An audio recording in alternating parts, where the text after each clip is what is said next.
సంఘముగా చేరి రావడానికి దేవుడు మనకి ఈ సురక్షితమైనటువంటి సమయాన్ని దేవుడు మనకు అనుగ్రహించాడు. అందరూ ఇళ్ళకి వెళ్ళి కాసేపు రెస్ట్ తీసుకొని మళ్ళా సాయంత్రం రాగలిగారు. మరి 2023వ సంవత్సరానికి మరి ఈరోజు లాస్ట్ డే, అది ఆదివారం వచ్చింది. అది చాలా సంతోషం. 2023లో దేవుడు మనకు అనేకమైన ఆశీర్వాదాలు ఇచ్చాడు, మనల్ని కాపాడాడు, మన కుటుంబాల్ని దీవించి ఆశీర్వదించాడు. కాబట్టి ఇదేదో సంవత్సరానికి ఒకసారి థ్యాంక్స్ చెప్తే సరిపోదు, కానీ ప్రతిరోజు మనం దేవునికి థ్యాంక్స్ చెప్పుకుంటూ వచ్చాం. కానీ ఓవరాల్గా ఈ సంవత్సరం అంతట్లోనూ దేవుడు మనల్ని కరుణించి దయ చూపించి, అలాగే మన కోరికల్ని కూడా మన్నించి, ప్రత్యేకంగా కేరపురం క్రీస్తు సంఘానికి ఓ స్థలం సంపాదించుకునేటువంటి విషయంలో దేవుడు మనకు తోడుగా ఉండి మరి మన ప్రార్థన ఆలకించి ఆ యొక్క కోరికను మన్నించి మనకు స్థలం దొరికేటట్లు దేవుడు చేశాడు.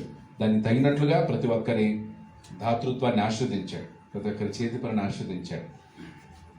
రైట్, ముఖ్యంగా మన అమెరికాలో ఉన్నటువంటి సోదరులు, వారి యొక్క ప్రోద్బలం, వారి సహకారం, వారు అక్కడ ఉన్నా కూడా వాళ్ళు మనల్ని ప్రేమిస్తూ మరి ఈ యొక్క గొప్ప పనిలో వారు కూడా పాలిభాగస్తులై ఉన్నారు. కాబట్టి ఈ సమయంలో మరి 2023వ సంవత్సరంలో మనం అంటే ప్రతి సంవత్సరం ఒక్కొక్క టాపిక్ గురించి మాట్లాడతాం. ఈసారి ఏంటంటే సంబంధాల్ని ఆరోగ్యంగా పెంచుకునే విషయంలో 2023వ సంవత్సరంలో ఎక్కడో మనం ఏమై ఉంటాం, కొంచెం బ్యాక్ స్టెప్ వేసి ఉండొచ్చు, వెనకబడి ఉండొచ్చు, ఫెయిల్ అయి ఉండొచ్చు, లేదా తెంచుకొని ఉండొచ్చు సంబంధాలని, ఇలా రకరకాలుగా ఏడ్చుండొచ్చు, దుఃఖాలు ఉండొచ్చు, ఎక్కువ మరి సమస్యలతో కూడి ఉండవచ్చు. కానీ ఈ 2024లో రేపటి నుంచి మనము ఆరోగ్యకరమైన సంబంధాన్ని పెంచుకోవడానికి మనం ఏం చేయాలన్నమాట, ప్రయత్నించాలి. ఎట్టి పరిస్థితుల్లోనూ మనం బంధువులతో ఎటువంటి కలహాలు లేకుండా చూసుకోవాలి. బంధువులతో మన కలహాలు ఉండకూడదు. తర్వాత దుష్ట సాంగత్యం చేయకూడదు. తర్వాత ఒకవేళ మ్యారేజెస్ అయితే గిన ఆ మ్యారేజెస్ మంచి వ్యయం జరగాలి. గొప్ప విషయం ఏంటంటే 2023లో మరి మన సంఘంలో అనూహ్య మ్యారేజ్ ఫిక్స్ అవ్వటం, అది గ్రేట్ బ్లెస్సింగ్ అనమాట సంఘానికి. రైట్, విశ్వాసితో మరి బియ్యం అందటం. సోదరు రాజు గారి కుటుంబం మరి విశ్వాసితో తన కుమార్తెను వివాహం చేయడానికి మరి ఆయన ముందుకు వచ్చి ఏమి ఆలోచించకుండా ఒక విశ్వాసిని మరి తన తన కుమార్తెను విశ్వాసకి ఇవ్వడానికి ముందుకు వచ్చారు. రైట్, అలా బియ్యం అందే విషయంలో కూడా ఇక భవిష్యత్తులో కూడా ప్రతి వివాహాలు మన సంఘంలో అలాగే జరగాలి. ఇటు అబ్బాయిలైనా అమ్మాయిలైనా క్రీస్తు సంఘంలో పెరిగి ఆ విశ్వాసంలో అభివృద్ధి పొంది విశ్వాసంతోనే వివాహాలు జరిగేటట్లు చేయాలి. సో అలా ఈ 2023 చాలా వరకు మనకి పాజిటివ్ ఆనందాలు మిగిల్చాయి. చివరిలో ఆనందాన్ని, గొప్ప ఆనందాన్ని ఇచ్చాడు. ఇంకొక ఆనందం ఏంటంటే మత్తికరి క్రీస్తు సంఘానికి కూడా స్థలం ఓకే అయింది. వాళ్ళు కూడా ఇప్పుడు స్థలం కొనబోతున్నారు. దానికి కావాల్సిన అడ్వాన్స్ కూడా పోయిన శుక్రవారం ఇచ్చేశారు. 5 lakhs ఇచ్చి అడ్వాన్స్ ఇవ్వడం జరిగింది. సో దేవుని చిత్తం అయితే ఆ సంఘానికి 2200 square feet స్థలం రాబోతుంది. సో కాబట్టి ఇలా మత్తికేరులోనే, మళ్ళీ ఎక్కడో దూరంగా మత్తికేరులోనే దేవుడు ఆ సంఘం చాలా సంవత్సరాల నుంచి ఉన్న సంఘం, సొంత స్థలం లేదు. ఇప్పుడు వాళ్ళ ప్రార్థన ఆలకించి దేవుడు ఈ సంవత్సరం చివరిలో ఆ యొక్క గుడ్ న్యూస్ కూడా దేవుడు మనకు దయచేసి ఇలా ఆనందాల్ని మనకి దేవుడు అనుగ్రహించాడు. రైట్, అలాగే 2023 చివరిలో మరి మా మామయ్య గారు ప్రభునందు నిద్రించారు. అది కూడా మాకు ఆనందమే, ఎందుకంటే ప్రభునందు నిద్రించుట అది ధన్యత. క్రీస్తునందు మృతులందు మృతులు ధన్యులు. కాబట్టి మేము కూడా ఆ విషయంలో దేవుడికి కృతజ్ఞతలు చెప్పాలి. ఎందుకంటే ఆయన ఎప్పుడు కూడా సిక్ అయ్యి బెడ్ మీద ఉండలేదు, ఆరోగ్యంగా తిరగలిగారు, రాగలిగారు. అందరి సపోర్ట్ ఆయనకు దొరికింది. ఆదివారం ఆరాధన సంపూర్ణంగా చేసి ఆయన ప్రభునందు నిద్రించారు. ఆదివారంతో ఆయన ఫినిష్ చేశాడు తన లైఫ్ని విశ్వాసంతో. కాబట్టి కుటుంబీకులు మేము ఎంతో ఆదరణ పొందాం. అందరూ కూడా సంఘస్థులందరూ కూడా వచ్చి మమ్మల్ని ఆదరించారు, బలపరిచారు. ఆ ప్రేమను చూసాం. మొన్న 29వ తారీఖు కూడా మెమోరియల్ సర్వీస్ రోజున ఎంతమంది వచ్చారు. అందరు రావడం వల్ల ఇంత పేరు సంపాదించుకున్నారు మా మామయ్య గారు అని చెప్పి మాకు ఎంతో ఆనందించింది. సో కాబట్టి అంటే మరణంలో కూడా ఆనందం ఉంది. కుటుంబ సభ్యులు కోల్పోయినా కూడా ఆనందం కేవలం క్రైస్తవులకు మాత్రమే దొరుకుతుందండి. క్రైస్తవులకు మాత్రమే దొరుకుతుంది కదా.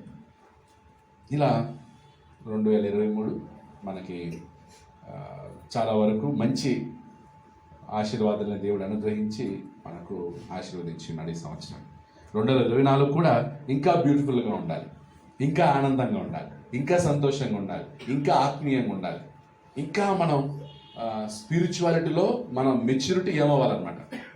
అంతకంతకు పెరగాలి. చిక్కుల్లో పడేటువంటి పరిస్థితులు రాకూడదు. 2024 ఏం రాకూడదు అనమాట. చిక్కుల్లో పడే, త్వరగా చిక్కులు పెట్టే పాపమును అన్నాడు. అంటే కొన్ని పాపం ఎలా అంటే చాలా తొందరగా చిక్కుల్లో పడిపోతాం. సో ఆ చిక్కుల్లో పడకుండా మనం కాపాడుకోవాలి.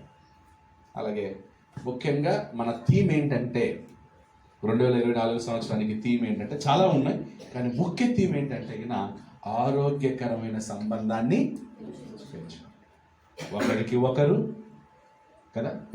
అనే దగ్గర 4వది సహవాసం అని రావాలి. యాక్చువల్లీ 4వది మీకు చెప్పలేదు ఇవాళ ఉదయం. సో సంఘంలో సహోదరుల మధ్య ఉండే సంబంధం రైట్ ఏంటన్నమాట? సహవాసం. 4వది సహవాసం ద్వారా ఏర్పడే సంబంధం. సహవాసం ద్వారా ఏర్పడే సంబంధం. Okay, relationship by fellowship. సహవాసం ద్వారా ఏర్పడే సంబంధం అంటే ఈరోజు మనందరం ప్రతి ఆదివారం ఏం చేస్తున్నాం? సహవాసం చేస్తాం. ఈ సహవాసం చేసేటప్పుడు మన మధ్య ఒక సంబంధం ఏర్పడుతుంది అన్నమాట. ప్రతి ఆదివారం కలుసుకోవడం ద్వారా మనందరి మధ్యలో ఒక బ్యూటిఫుల్ రిలేషన్షిప్ ఏర్పడుతుంది. ఓకే, ఆ సంబంధం చాలా ముఖ్యం. ఇప్పుడు ఫర్ ఎగ్జాంపుల్ కృష్ణమూర్తి గారు మనతో క్రొత్త వారు చింతామణి నుంచి వచ్చారు. చింతామణి నుంచి వచ్చి మనతో వాళ్ళు ఏం చేస్తున్నారు? ఆ సహవాసం ద్వారా వాళ్ళకి ఒక సంబంధం ఏర్పడుతుంది, వాళ్ళతో మనకి కూడా ఒక సంబంధం. అలా ఈ సహవాసం ఏమవ్వాలంటే పెరగాలి. క్రొత్త వాళ్ళు రావాలి, క్రొత్త వాళ్ళతో సహవాసం పంచుకోవాలి. అంటే రిజర్వ్డ్గా ఉండకూడదు. మేము ఇంతే 20 మంది మేము ఉంటాం, 10 ఫ్యామిలీసే ఉంటాం, ఇక్కడే ఉంటాం అనే రిజర్వ్డ్ థింగ్ ఉండకూడదు. సో సహవాసం ఏమవ్వాలన్నమాట? ఎక్స్పాండ్ అవ్వాలి. ఓకే, ఎంతమందినైనా చేర్చుకునే బలం కావాలని అర్థవుతుంది కదా. ఫర్ ఎగ్జాంపుల్ ఎంతమంది ఉన్నాం, సడన్గా ఒక 2-3 నెలలు ఒక 100 మంది అయిపోతే వాళ్ళని తట్టుకునే కెపాసిటీ మనకుందా? ఎంతమంది వచ్చేసారేంటి, మనం బాగా ఉన్నాం, 30 మంది బాగా ఉన్నాం, సడన్గా 100 మంది పెరిగేశారు. ఈ లోపల కొత్త లీడర్షిప్ కూడా వస్తుంది కదా. అలా 100 మంది పెరిగినప్పుడు న్యూ లీడర్షిప్ వస్తుంది. ఆ న్యూ లీడర్షిప్ని మనం ఏం చేయాలన్నమాట? ఎంకరేజ్ చేయడం, ప్రోత్సహించడం. ఓకే, కమాన్ డూ ఇట్ అనటం. నెక్స్ట్ జనరేషన్, న్యూ జనరేషన్, ఇవన్నీ కూడా ఏంటంటే అనమాట సహవాసం ద్వారా ఏర్పడే సంబంధం. అది ఎలా ఉండాలి? ఆ సహవాసం ఆరోగ్యంగా ఉండాలి. సహవాసం ద్వారా ఏర్పడే సంబంధం ఎలా ఉండాలి అనమాట?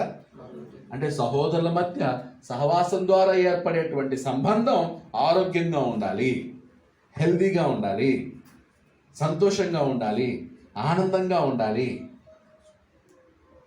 ఓకే, దానికి సంబంధించింది సహవాసం అనగానే ఓకే. సో మనం అనుకుంటాం సహవాసం. సో మొదట సహవాసం ఎవరెవరితో? మొదట సహవాసం ద్వారా ఏర్పడే తండ్రితో, తర్వాత కుమారునితో, పరిశుద్ధాత్మతో, అలాగే సహోదరులతో, సంఘ సభ్యులతో.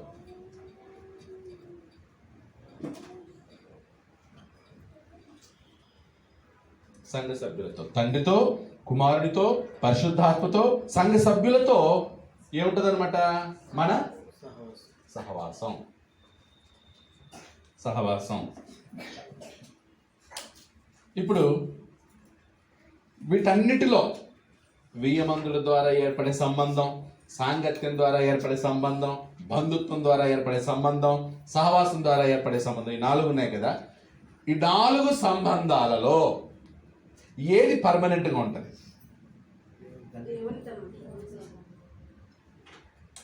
అఫినిటీనా, కంపెనీనా, రిలేటివిటీనా, ఫెలోషిప్పా? ఏది పర్మనెంట్గా ఉండే సంబంధం? సహవాసం, ఫెలోషిప్. ఎందుకు? భూమి మీద కూడా మనం ఎవరితో సహవాసం చేస్తున్నాం? తండ్రితో, కుమారునితో, పరిశుద్ధాత్మతో. రేపు పరలోకంలో సేమ్ ఉంటారన్నమాట. పరలోకంలో కూడా ఎవరున్నారు? తండ్రి ఉన్నాడు, కుమారుడు ఉన్నాడు, పరిశుద్ధాత్మ ఉన్నాడు. సేమ్ సంఘ సభ్యులు ఉంటారు అక్కడ. కాబట్టి ఏ రిలేషన్షిప్ పర్మనెంట్ అన్నమాట? సహవాసం. బంధుత్వం భూమి వరకే. బంధువులు ఉంటారు కానీ వాళ్ళు మన రక్షణలో లేరు, సంఘంలో లేరు, కానీ బంధుత్వం ఉంది. ఆ బంధుత్వానికి మనం రెస్పెక్ట్ ఇవ్వాలి, ఆరోగ్యంగా ఉండాలి, కానీ అది భూమి వరకు మాత్రమే. అందుకని చెప్పి కొన్నిసార్లు సహవాసం వదిలి ఎక్కువ మంది దేనికి ఇంపార్టెన్స్ ఇస్తారు? బంధుత్వానికి ఎక్కువ ఇంపార్టెన్స్ ఇస్తారు. పర్మనెంట్గా ఉండబోయే సహవాసానికి ఇవ్వకుండా ఈ బంధుత్వానికి ఎక్కువ ఇంపార్టెన్స్ ఇస్తారు. ఆ బంధుత్వం పరలోకంలో ఉంటుందా? పరలోకంలో మీ చిన్న ఆయన, మీ మేనమావులు ఉంటారు కదా, పరలోకంలో ఉంటారా? ఉండరు. ఏంటి మా ఆయగారు బాగున్నారా అని ఉండవు. ఎక్కడ? పరలోకంలో ఉండవు. పరలోకంలో ఉండబోయే సంబంధం. ఈ సాంగత్యం ఉంటుందా? ఫ్రెండ్స్ వాళ్ళు వీళ్ళు, అది కూడా ఉండదు. వియ్యం అందటం, ఇది కూడా ఉండదు. సో ఏది ఉండబోయేది పరలోకంలో? ఏ సంబంధం పరలోకంలోనికి వచ్చేది అనమాట?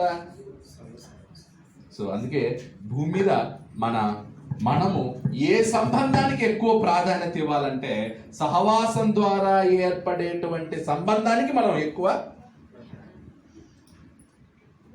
అంటే ఇప్పుడు ఆఫీస్కి వెళ్ళాం అనుకోండి, ఆఫీస్కి వెళ్తే ఏదో వెళ్ళామా, చూసామా, ఓకే అయిపోయింది, ఆఫీస్ పని అయిన తర్వాత అందరితో బాగుండి వచ్చాను, అంతే తప్ప ఆఫీస్ అవర్స్ అయిపోయిన తర్వాత వాళ్ళతో కలిసి షికారుకి వెళ్ళడం, కుటుంబాన్ని వదలడం, చర్చ్ ప్రేయర్కి రాకుండా, రైట్? ఆటోమేటిక్గా ఏది తగ్గిపోద్ది? సో మనం ఈ 2024లో మనం ప్రయారిటీ ఏ సంబంధానికి ఇవ్వాలి? ఫస్ట్ దేనికి ఫస్ట్ ప్రయారిటీ? సహవాసానికి, సంఘ సభ్యులకి. ఎవరికి ఫస్ట్ ప్రయారిటీ ఇవ్వాలి? సంఘ సభ్యులకి నువ్వు ఫస్ట్ ప్రయారిటీ ఇవ్వాలి. నీ చర్చ్ మెంబర్స్కి నువ్వు ఫస్ట్ ప్రయారిటీ ఇవ్వాలి. నీ చర్చ్ మెంబర్ని నువ్వు సంబంధం, హీఈస్ మై రిలేటివ్, ఇతను నా సంబంధి, నేను ఇతనితో సంబంధం కలిగినటువంటి వాడిని, నా సహోదరునితో, చర్చిలో ఉన్నటువంటి నా మెంబర్తో నేను హెల్తీ రిలేషన్షిప్ పెట్టుకోవాలి.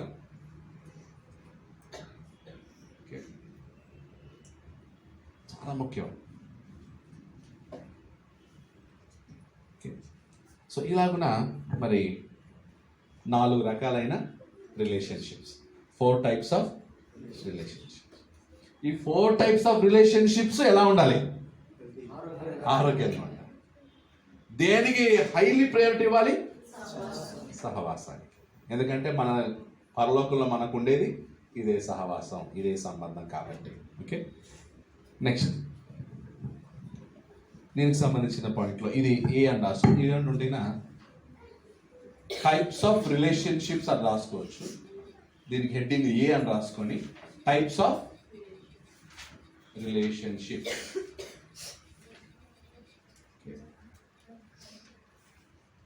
వివిధములైన సంబంధములు లేదా సంబంధాల్లో ఉన్న రకములు, 4 రకాలైన సంబంధాలు అని కూడా రాసుకోవచ్చు. అంటే ఇంకా ఉన్నాయి కానీ ఇవే మనకి రిలేటెడ్గా సింపుల్గా 4 చాలు. నెక్స్ట్ బోర్డు రఫ్ చేయండి. నెక్స్ట్ హెడ్డింగ్ ఏంటంటే principles to build up our healthy relationships. Next B అని రాసుకోండి, బి హెడ్డింగ్ రాసుకోండి. ప్రిన్సిపల్స్, డైరీ ఇచ్చారు కదా బ్రదర్లు, కొత్త డైరీలో రాయండి ఈ పాఠం. ఓకే, ఒకవేళ రఫ్లు రాసినా ఇంటికి వెళ్ళగానే ఫస్ట్ లెసన్ ఇదే ఉండాలి అందరి డైరీలో. ఫస్ట్ లెసన్ ఇది.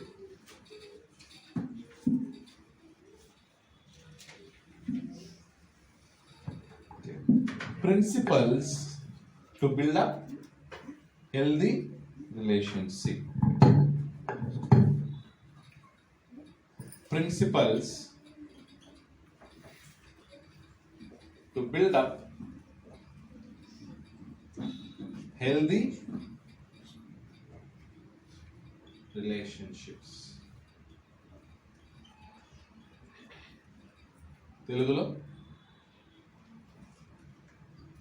ఆరోగ్యకరమైన సంబంధములను పెంచుకొనుటకు పాటించవలసిన సూత్రములు. ఆరోగ్యకరమైన సంబంధములను పెంచుకొనుటకు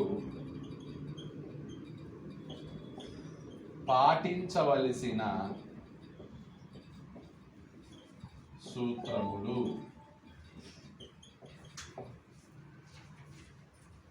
ఆరోగ్యకరమైన సంబంధాలని పెంచుకోవడానికి పాటించాల్సిన సూత్రం.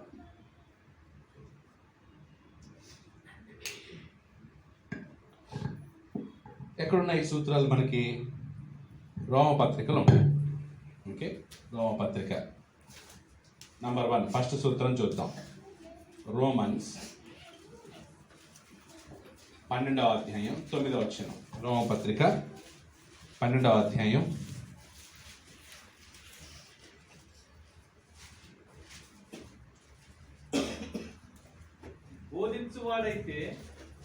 12:9 మీ ప్రేమ నిష్కపటమైనదై ఉండవలెను, చెడ్డదానిని అసహించుకొని మంచిదాన్ని హత్తుకొని ఉండుడి. అంటే ఒక హెల్దీ రిలేషన్షిప్ బిల్డప్ అవ్వాలంటే ఏం చేయాలన్నమాట? దానికంటే ముందు ప్రేమ నిష్కపటమైనదై, genuine love. You should demonstrate the genuine love, not fake love. Fake love తెలుసు కదా, అత్తా కోడల మధ్య జెన్యున్ లవ్ ఉంటుందా, ఫేక్ లవ్ ఉంటుందా? ఎక్కువ ఏముంటుంది? అత్త అక్కడ కోడల మీద ప్రేమ చూపించినా అది ఎలా ఉంటుంది అన్నమాట, ఫేక్ లాగా ఉంటుంది. కోడలు అత్తని చూపించినా ఫేక్ లాగా ఉంటుంది. ఏంటంటే వచ్చారా తింటారని అంటే అక్కడ అని ఆ వ్యక్తి ముందర అని లోపలికి వెళ్ళి ఇంకో మాట అంటే అది ఏం కాదనమాట, జెన్యున్ కాదు.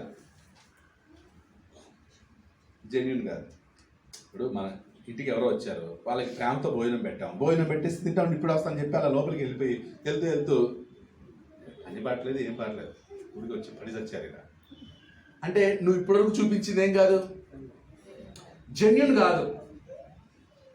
అంటే ఇప్పటివరకు నువ్వు చూపించింది ఏంది? కపటం. సో 2024లో యువర్ లవ్ ఎంత జెన్యున్, నీ ప్రేమ ఎంత నిష్కపటమే. ఓకే, అందుకే ప్రేమ పాటించాల్సిన సూత్రం, ప్రేమ నిష్కపటముగా ఉండవలెను. ప్రేమ లేదా నిష్కపటముగా ప్రేమించాలి. నిష్కపటముగా ప్రేమించాలి సూత్రం, ఫార్ములా. నిష్కపటంగా ప్రేమించాలి. ఏమవుతుంది? ఒక కపటంగా ప్రేమిస్తే ఎంతవరకు యూజ్, ఏమైనా ఉపయోగం ఉందా?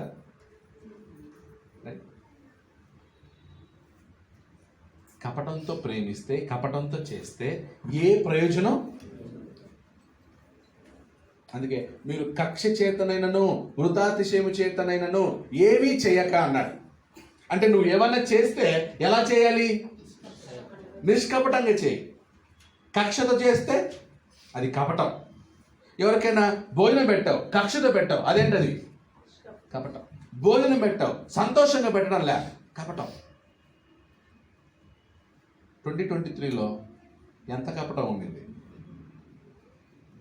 ఎంతమందిని కపటంతో ప్రేమించావు? ఎంతమందికి కపటంతో భోజనం పెట్టావు? ఎంతమందికి కపటంతో ఉపచారం చేశావు? ఎంతమందిని కపటంతో మాట్లాడావు? Not genuine. సో నిష్కపటం అంటే ఏంటనమాట? జెన్యూన్. మీలో ఎంతమంది ఫేక్ ప్రోడక్ట్స్ కొన్నారు 2023లో?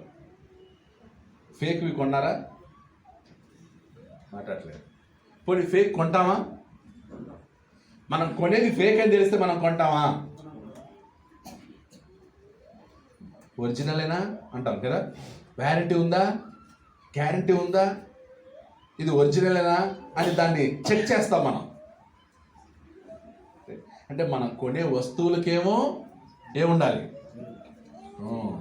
ఐఎస్ఐ మార్క్ ఉండాలి. ఐఎస్ఐ మార్క్ అంటే జెన్యూన్ ప్రోడక్ట్. పరలోకానికి మాత్రం అన్ని ఫేక్ తీసుకెళ్ళిపోవాలి కదా దేవుడికి. పరలోకంలో జెన్యూన్ వద్దా? సంఘంలో జెన్యూన్ వద్దా? సహోదరుల మధ్య జెన్యూనిటీ వద్దా? So God demands genuine. God demands genuine. Okay, 2024లో జెన్యూన్గా ఉందామా? మాట్లాడలేదు. చేతులు ఎత్తండి. జెన్యూన్గా ఉందామా? నేను గోత్రం సగం ఎత్తి, ఫుల్ ఎత్తండి. సగం ఎత్తితే సగమే ఉంటాను, చెప్పలేమండి అన్నట్టు. మన దేవుడు ఎవరండి? అంతే, యథార్థవంతుడు. దేవుడు నీకు కపటం ఉందా? ఆయన మనల్ని ఆశీర్వదించాడు అనుకోండి, కపటంతో ఆశీర్వదిస్తాడా?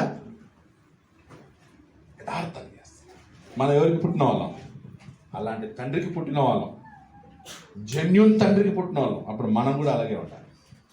అందుకే ప్రేమ నిష్కపటంగా ఉండాలి, లేదా నిష్కపటముగా ప్రేమించాలి.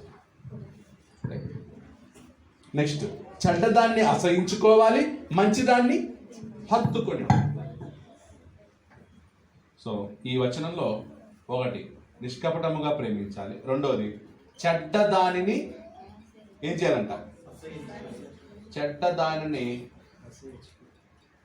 అసహించుకోవాలి, మంచిదానిని. దీనివల్ల ఉపయోగం ఉందా? నేను చెడ్డదాన్ని అసహించుకుంటే ఆరోగ్యకరమైన సంబంధం ఎలా పెరుగుతుంది? నేను మంచిదాన్ని హత్తుకుంటే ఆరోగ్యకరమైన సంబంధం ఎలా అవుతుంది? ఇప్పుడు ఫర్ ఎగ్జాంపుల్ అశోక్ బ్రదర్ ఉన్నారు. అశోక్ బ్రదర్ చెడ్డదాన్ని అసహించుకుంటున్నారు. దాన్ని జాస్పర్ చూశాడు. ఇప్పుడు జాస్పర్ ఏమవుతాడండి? ఏమవుతావు? అశోక్ బ్రదర్ చెడ్డదాన్ని అసహించుకుంటాడు, చెడ్డదాన్ని అసహించుకుంటున్నాడు, చెడ్డదాన్ని ముట్టట్లేదు, చెడ్డదాన్ని చూడట్లేదు. అప్పుడు నువ్వేమవుతావు? ఇన్స్పిరేషన్. బ్రదర్ ఎంత క్లీన్గా ఉన్నాడు కదా, ఇలా ఉండాలి బ్రదర్ దాన్ని. సో ఆటోమేటిక్ రిలేషన్షిప్ ఏమిది వాళ్ళిద్దరి మధ్య? ఇన్స్పైర్. ఎప్పుడైతే నువ్వు చెడ్డదాన్ని అసహించుకుంటావో, మంచిదాన్ని హత్తుకుంటావో, అప్పుడు సంఘంలో నిన్ను చూసిన వాళ్ళందరూ ఇన్స్పైర్ అయ్యి నీతో ఏం చేస్తారు? సంబంధం పెట్టుకుంటారు. సంబంధం పెరిగిందా, పెరగలేదా?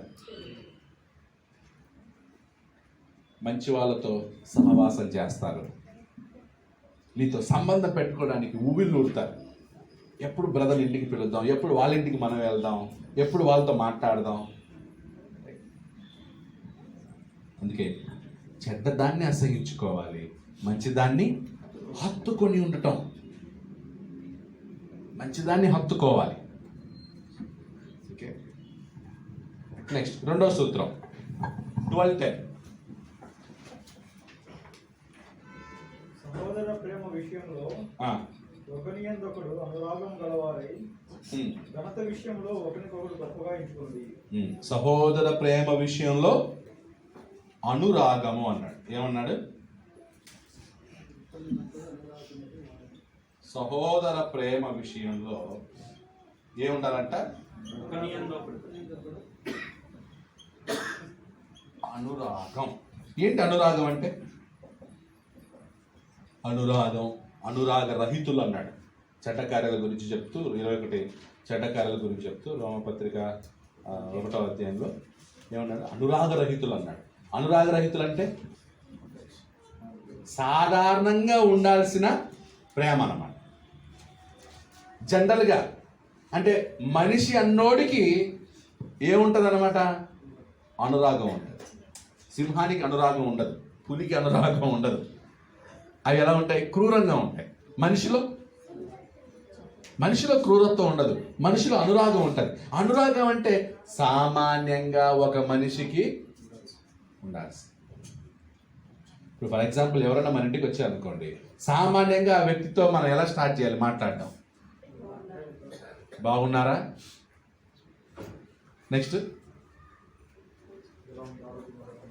తర్వాత ఫస్ట్ ఏం చేయండి? లోపలికి రండి అని అంటాం. ఇప్పుడు ఎవరైనా వ్యక్తి వచ్చారనుకో, టక్కని వెళ్ళిపోయి లోపలికి వెళ్ళి తలుపేసుకుంటే బాగానే ఎవరు? ఒకవేళ కొత్త వాళ్ళు వచ్చారు, నీకు తెలియదు, ఓకే, తెలియగానే ఎవరు, ఏంటి, మమ్మీ ఎవరు, అంకుల్ గారు ఎవరండి, అన్నయ్య ఎవరు, ఇప్పుడు తెలుసుకొని వందనాలండి, మా ఇంటికి వచ్చారు వందనాలు అని చెప్పడం. అప్పుడు వెంటనే నీళ్ళు తీసుకోండి అన్నాం. ఒకవేళ టైంని బట్టి కాఫీ అయితే కాఫీ, టీ అయితే టీ. మధ్యాహ్నం అయిందనుకోండి, భోజనం చేయండి ప్లీజ్, మధ్యాహ్నం టైం కదండి. లేదండి వెళ్ళిపోతాం, భోజనం చేసుకుని వెళ్ళండి. సో అలా టైం బట్టి, వాతావరణాన్ని బట్టి, అదేంటనమాట అది. ఇది మనుషులు అందరిలో ఉంటుంది, హిందువుల్లో ఉంటుంది, ముస్లిమ్స్లో ఉంటుంది. మనిషి అనేవాడికి దీనికి క్రైస్తవుడే ఉండాల్సిన, అంటే ఏంటంటే దాని అర్థం సహోదర ప్రేమ విషయంలో కనీసం ఏముండాలి? అనురాగం. ఆ బేసిక్ లవ్ ఉండాలి అంతే. సహోదరుల మధ్యలో బేసిక్ ఉండాలి. బేసిక్ లేకపోతే, బేసిక్ లవ్ లేకపోతే, బేసిక్ పలకరింపు లేకపోతే, బేసిక్ నవ్వు లేకపోతే, కొన్నిసార్లు మనం అంటాం, మన వాడు మాట వరుస కట్ట కదా, మాట వరుసకైనా పిలవచ్చు అంటే ఏదన్నమాట అది. మాట వరుసకైనా అంటే ఏంటి? జనరల్గా ఎవరైనా ఇంటికి వచ్చారనుకోండి, భోజనం చేయండి అంటాం. యాక్చువల్గా చేసి వచ్చినా మనం ఏమంటాం? తిన్నారా? వద్దంటే తినొచ్చారంట. తినొచ్చామండి. ఎప్పుడు తిన్నారు? అయిందండి 12 గంటలు. ఏంటండి 12 గంటలకు తిని ఉంటారు, ఇప్పుడు 2 గంటలు టైము, కొంచెం తినేసి వెళ్ళండి. బేసిక్. తిన్నారా? 12 తిన్నారా? సర్లే. ఒకరు తిన్నారనుకోండి, సార్ జ్యూస్ అన్న తాగండి అంటే ఎగ్జాంపుల్ చెప్తున్నాను. అన్నింటిలోనూ ఏముండాలన్నమాట? బేసిక్. ఇప్పుడు చర్చికి వచ్చారు, ఆదివారంకి వచ్చారు. ఆదివారం వచ్చినప్పుడు బేసిక్ ఏంటి చెప్పండి? అందరికి వందనాలు చెప్పాలి. ఓకే, ఇంకా ఆదివారం చర్చికి వచ్చినప్పుడు బేసిక్ ఏంటి? అందరికి వందనాలు చెప్పాలి. 2 ప్రేమతో మాట్లాడాలి. ఓకే, పలకరించాలి. ఇప్పుడు ప్రేమతో మాట్లాడి పలకరించాలి. ఎలా? అదే ఎలా? నవ్వుతూ, నవ్వు ఉండాలి, స్మైలింగ్ ఉండాలి. పాటలు పాడేటప్పుడు జీవంగా, ఆనందంగా, సంతోషంగా, అంతే తప్ప ఏదో బరగొడ్డు పాడినట్టు పాడకూడదు. ఎమోషన్స్ లేకుండా దేవునికి ఏదో సీరియస్గా ఎవరికి పాడుతుంటే, పాట పాడేటప్పుడు జాయ్, ఆనందం, సంతోషంతో పాడాలి, ఉల్లాసంగా పాడాలి, ఉత్సాహంగా పాడాలి. అది బేసిక్ అనమాట. అది బేసిక్ చేస్తాం. అన్నీ అలా బేసిక్ ఉన్నాయి కదా. టైంకి రావడం బేసిక్, ప్రార్థన చేయడం బేసిక్, ప్రార్థన ఎలా చేయాలో నేర్చుకోవడం బేసిక్, అన్ని బేసిక్ బేసిక్ బేసిక్ సహోదరుల మధ్య. సో అనురాగం అంటే బేసిక్. సో సహోదర ప్రేమ విషయంలో ఏముండాలి? బేసిక్ ఉండాలి. ఇది మ్యాండేటరీ, ఇది బేసిక్. అప్పుడు ప్రేమలో మళ్ళీ దాని పొడుగు, ఎత్తు, లోతు, ఎత్తు ఎంతో గ్రహించుకోవాలన్నాడు. అదేంటనమాట? అడ్వాన్స్డ్. ఇప్పుడు ఈ సంఘాల్లో ఏమైంది? బేసిక్కే లేకుండా పోయింది. ఇంకా అడ్వాన్స్కి ఎక్కడికి పోతాడు? తర్వాత ఇంకోటి ఏమన్నాడు? ఘనత విషయములో ఒకరినొకడు, ఘనత విషయంలో ఏం చేయాలంట? ఘనత విషయంలో ఒకరినొకడు గొప్పగా ఎంచుకొనుడి.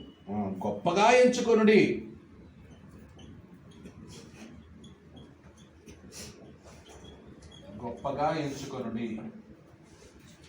ఘనత విషయంలో ఒకరికొకరు గొప్పగా ఎంచుకొనుడి. రైట్?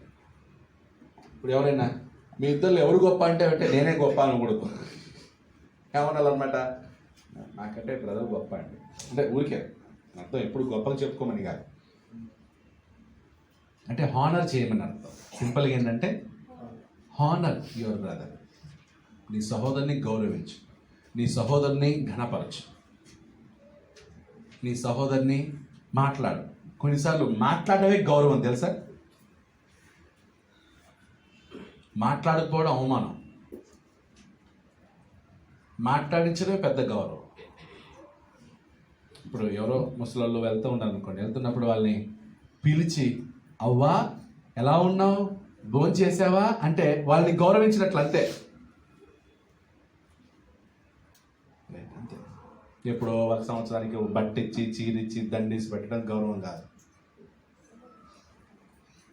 సంవత్సరానికి ఒకసారి షాలు కప్పి చీరిచ్చి దండేస్తే అయిపోతుందని ఫినిష్ చేతులు దులిపిద్దామా? మాట్లాడడం.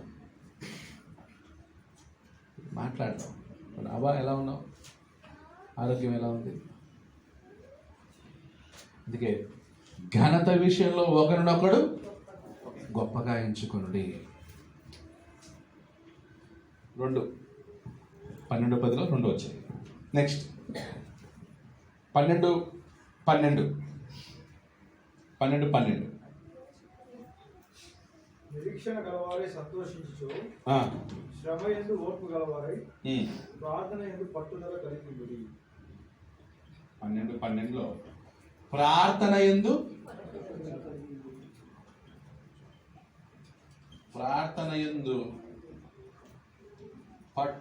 కలిగి ఉండుడి. ప్రార్థన యందు పట్టుదల కలిగి ఉండుడి. సో ఎప్పుడైతే ప్రార్థనలో పట్టుదల కలిగి ఉంటామో ఎవరితో రిలేషన్షిప్స్ ఆరోగ్యంగా ఉంటుంది? దేవునితో ఆరోగ్యంగా ఉంటుంది సంబంధం. ఎప్పుడైతే నువ్వు ఎవరిని ఒకరినొకరు ఘనపరుస్తావో, నీ సహోదరుని ఘనపరుస్తావో అప్పుడు ఎవరితో సంబంధం బాగుంటుంది? అందరితో. నువ్వు ఎవరిని ఘనపరిస్తే వాడితో నీకేముంటుంది? ఆరోగ్యకరమైన సంబంధం ఉంటుంది. ఓకే, అంతే తప్ప ఆ వ్యక్తి ఉన్నప్పుడు వీడు ఒక పనికి మాలాడాడు చెప్తే అని అందరి ముందు ఏం చేయకూడదు అని. మేబీ మీ ఇద్దరు క్లోజ్, మీరిద్దరు ఉన్నప్పుడు కావాలంటే తిట్టుకోవచ్చు. పబ్లిక్ వచ్చినప్పుడు ఏం చేయాలి? గౌరవించాలి. కొంతమంది పబ్లిక్లోనే స్టేజ్ మీదనే వీడు నా ఫ్రెండే కానీ ఎంత పనికిమాలినాడు అని అంటారు అందరి ముందు. మేబీ మీ ఇద్దరి మధ్య అంత చనువు ఉందేమో, అది ఎక్కడ పెట్టుకోవాలి? ఇంట్లో పెట్టుకోవాలి, బయట ఉండాలి. పబ్లిక్గా ఉన్నప్పుడు మాత్రం ఎలా ఉండాలి? గౌరవం ఉండాలి, గౌరవంగా మాట్లాడించాలి. ఎంత క్లోజ్ అయినా ఒరే అని పిలుచుకున్నా కూడా పబ్లిక్లో ఎలా ఉండాలంటే నా స్నేహితుడు, అతడు, ఆయన లేదా పేరు పెట్టి పిలవడం. బయటికి వెళ్ళాక నువ్వు ఒరే అంటావు, ఏమంటావు? చెప్పరా ఏందిరా అని అనకూడదు పబ్లిక్లో. అప్పుడు ఎప్పుడైతే నువ్వు ఘనత ఇస్తావో, ఘనపరుస్తావో అప్పుడు అతనితో నీ సంబంధం ఎలా ఉంటుంది? ఆరోగ్యంగా ఉంటుంది.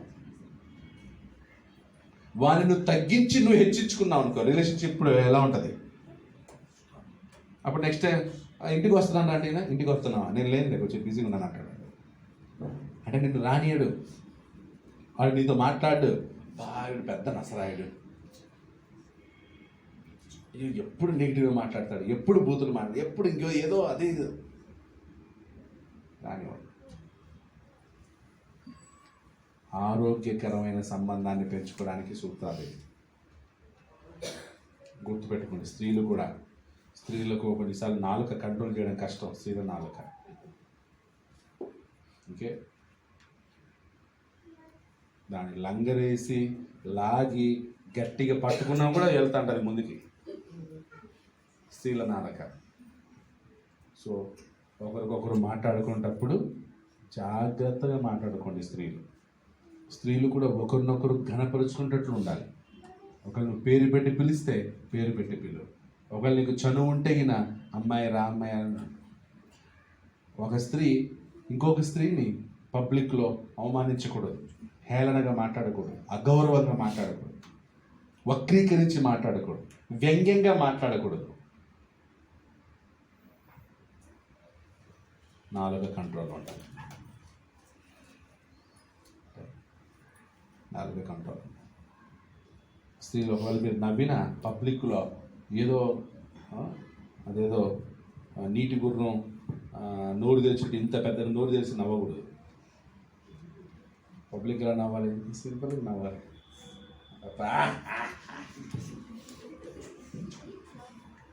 నవ్వేటప్పుడు సౌండ్ ఎక్కువ చేయకూడదు. ఇంట్లో మీరు క్లోజ్ ఉన్న వాళ్ళతో నవ్వకూడదు. ఓకే, ఎక్కడ పోయినప్పుడు గట్టిగా నవ్వడాలు, గట్టిగా అరవడాలు, ఓకే, గట్టిగా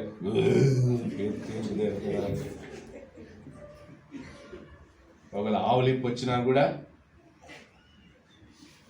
గట్టిగా ఆవులింపులు కాకుండా మెల్లగా ఆవులింపులు కూడా స్లోగా.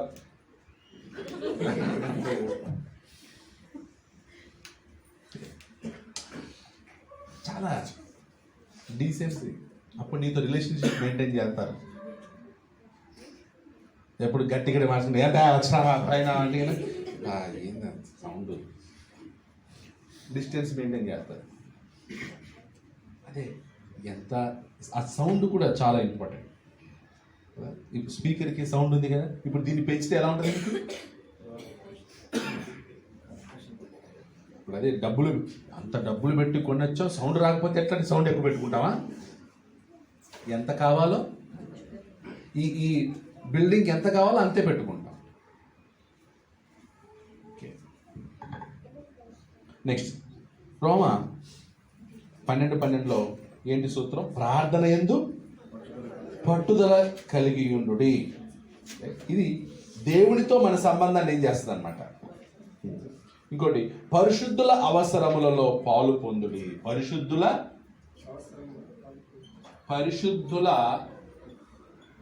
అవసరాలలో పాలు పొందవలెను. పరిశుద్ధుల అవసరాలలో పాలు పొందటం. ఓకే, ఫర్ ఎగ్జాంపుల్ ఎవరో మన సహోదరి, మన సిస్టర్ జబ్బు చేసి ఏదో ఉందనుకోండి, వెంటనే మనకు తెలిసినప్పుడు వెంటనే ఆ ఇంటికి వెళ్ళడం, కొంచెం ఉపచారం చేసి పరిచయం చేసి. మా అమ్మ ఒకసారి మంచం మీద ఉన్నప్పుడు వెంటనే మా చిన్నమ్మ వేరే అర్జెంటుగా వెళ్ళాల్సి వచ్చింది 2 డేస్కి. అప్పుడు 2 డేస్ ఓకే ఇంకొక సిస్టర్ వచ్చింది.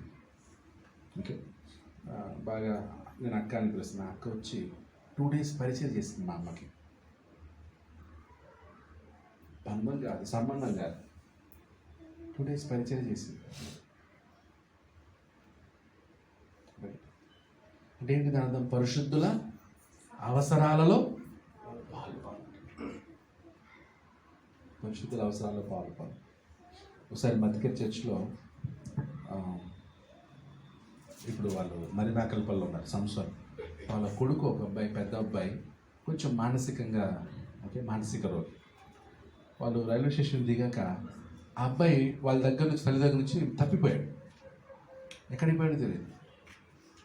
అప్పుడు మధ్యకర సంఘ సభ్యులు 2 వీలర్ వేసుకొని మొత్తం ఆ సరౌండింగ్ అంతా యలంక ఏరియా అంతా విలేజ్ ప్రక్కన విలేజ్ అన్నీ తిరిగి పోలీస్ స్టేషన్లో కంప్లైంట్ ఇచ్చి ఓకే వచ్చారు.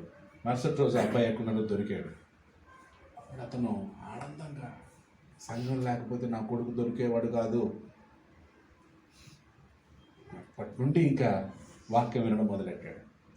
ఇప్పుడు ఎంత సేవ చేస్తున్నాం అంటే, ఆ రోజు పరిశుద్ధుల అవసరాల్లో వాళ్ళు పాలు పొందకపోయింటే ఈరోజు అతను అంత వాల్యూ ఉందండి. పరిశుద్ధుల అవసరాల్లో పాలు పొందడం. మళ్ళీ ఏమన్నాడు అక్కడ, శ్రద్ధగా ఆతిథ్యము ఇచ్చుచుండుడి. పరిశుద్ధుల అవసరాల్లో పాలు పొందాలి, తర్వాత శ్రద్ధగా ఆతిథ్యం ఇవ్వాలి. ఆతిథ్యం ఎలా ఇవ్వాలి? శ్రద్ధగా ఆతిథ్యము ఇవ్వవలెను. సూత్రం, నీకు ఆరోగ్యకరమైన సంబంధం నీకు అందరితో ఉండాలంటే శ్రద్ధగా ఆతిథ్యం ఇవ్వాలి. ఆరోగ్యకరమైన సంబంధాన్ని పెంచుకోవాలా, లాక్కోవాలా? పెంచుకునే దాని గురించి చెప్తున్నాను, బలవంతంగా అడిగేది కాదు ఇది.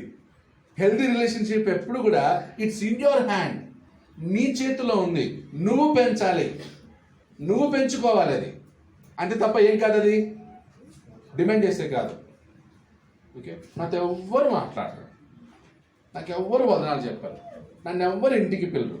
అడుక్కునేదా, పెంచుకునేదా? పెంచుకునేది. ఆరోగ్యకరమైన సంబంధాన్ని పెంచుకున్నప్పుడు నువ్వు ఇవి ఫాలో చేస్తే నీకు ఆరోగ్యకరమైన సంబంధం, హెల్తీ రిలేషన్షిప్ బిల్డప్ అవుతుంది. నువ్వు ఫాలో చేయకపోతే రాదు. నేను కూడా రాను. మీరు నన్ను పిలవకుండా బ్రదర్ మా ఇంటికే రాడు, ఎలా అవుతుంది? ఎవరన్నా వస్తారా ఇంటికి? ఊరికి ఎవరన్నా వస్తారా? నువ్వు ఎవరితో అయితే ఆరోగ్యకరమైన సంబంధం కావాలనుకుంటున్నావో వాళ్ళతో పెంచుకోవాలి. బంధువులు అదే ప్రాబ్లం కదా. బంధువులు ఏంటి ప్రాబ్లం? ఒక సైడ్ నుంచే ఎక్స్పెక్టేషన్.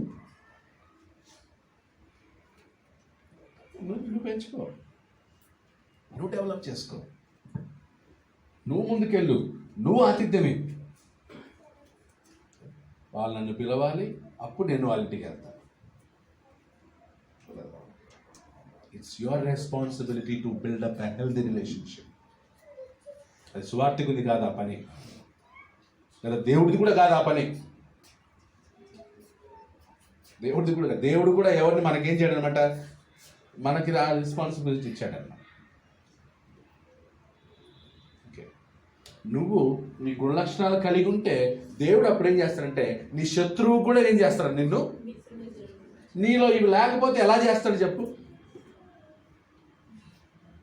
ఇప్పుడు ఇస్సాకు గెరారీల స్టోరీలో దేవుడు గెరారీలు ముందు మిత్రులుగా చేశాడా, లేదా గెరారీలతో ఇస్సాకు వ్యవహరించిన తీరును బట్టి గెరారీలు మిత్రులయ్యారా? ఇస్సాకు ఎలాగైతే వాళ్ళతో వ్యవహరించాడో ఆ తీరును బట్టి, ఆ పద్ధతిని బట్టి గెరారీలు ఏమయ్యారు? ఇస్సాకుకి మిత్రులయ్యారు.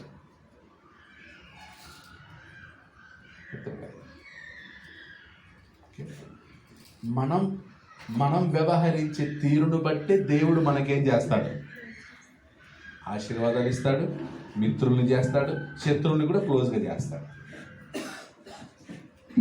ఇవేమి ఫాలో చేయం. మనకేం కావాలి? హెల్తీ రిలేషన్షిప్ కావాలి. ఓకే, నెక్స్ట్ 12:14 12:13 అయిపోయింది కదా. 12:14 మిమ్మును హింసించువారిని దీవించుడి. దీవించుడు కానీ శపింపవద్దు. 12:14 మిమ్మును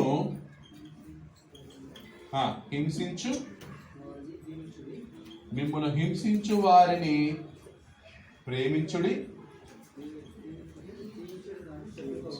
కరెక్ట్ చెప్పండి. మరి ప్రేమించడం కాదు, గట్టిగా రావాలి, నోట్లో గుణదొద్దు. 2024లో గుణకుండా ఉండాలి. ఎలా చెప్పాలి గట్టిగా? ఆన్సర్ బైబిల్ చదివినా ఏం చదివినా వినబడినట్టు చెప్పాలి, గుణగొద్దు. ఏమర్థం వస్తుంది? మిమ్మల్ని హింసించు వారిని దీవించుడి. మళ్ళీ దీవించుడి గాని శపింపవద్దు. దీవించుడి,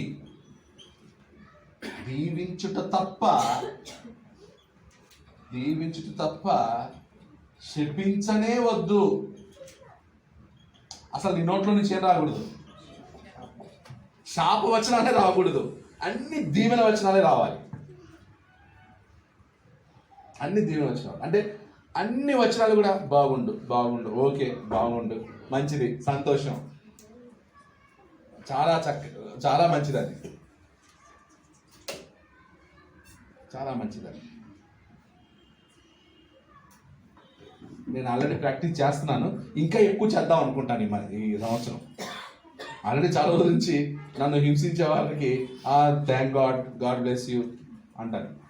నన్ను ఎవరైనా హింసించారనుకోండి, నేను వాళ్ళ కోసం అడిగేది ఏంటంటే వాళ్ళ అలా హింసించకపోతే నాకు ఆశీర్వాదాలు రావు. అందుకు నీకు థ్యాంక్స్. ఎందుకంటే శోధన సహించేవాడు అప్పుడు దేవుడు వానికి బహుమానం ఇస్తాడు. వాళ్ళు కొన్నిసార్లు మనకి ఏంటంటే అలాంటి వాళ్ళు ఉండడం వల్ల కూడా మేలే. అలాంటి వాళ్ళ వల్ల మనకేం జరుగుతుంది అంటే అలాంటి వాళ్ళ దగ్గర మనం ఎలా ఉండాలన్నమాట, సహనంతో, ఓర్పుతో, నెమ్మదితో.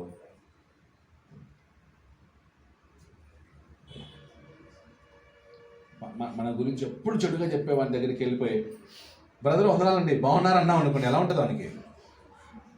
తల మీద నిప్పులు కుప్పగా పోసినట్టు ఉంటుంది. వాడేమని ఫీల్ అవుతూ ఉంటాడంటే బద్ధ శత్రువులా ఫీల్ అవుతుంటాడు. కానీ మనం వెళ్ళిపోయి బాగున్నారా సిస్టర్, ఎలా ఉన్నారు, భోజనం చేశారా, ఆరోగ్యం బాగుందా, ఏమైనా హెల్ప్ కావాలంటే చెప్పండి చేస్తా అన్నాం అనుకోండి, ఎలా ఉంటుంది? షాక్లో ఉంటాడు, నిద్ర రాదు వాడికి.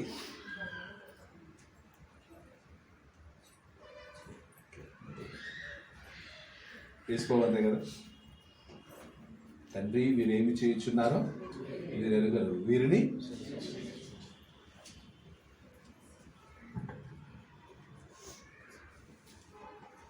తర్వాత నెక్స్ట్ 12:16 16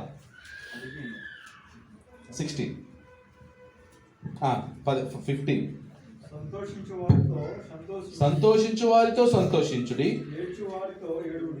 ఏడ్చు వారితో ఓకే. సో హెల్దీ రిలేషన్షిప్ ఉండాలంటే ఏం చేయాలి? సంతోషించు వారితో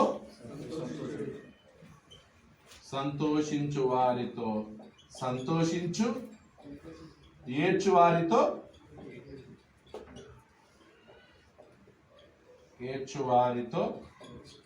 ఏడుడి. అంటే ఏంటి దాని అర్థం? ఇప్పుడు అందరూ ఒక చోట కలిసి సంతోషంగా ఉన్నారనుకోండి, మనం ఏం చేయాలి?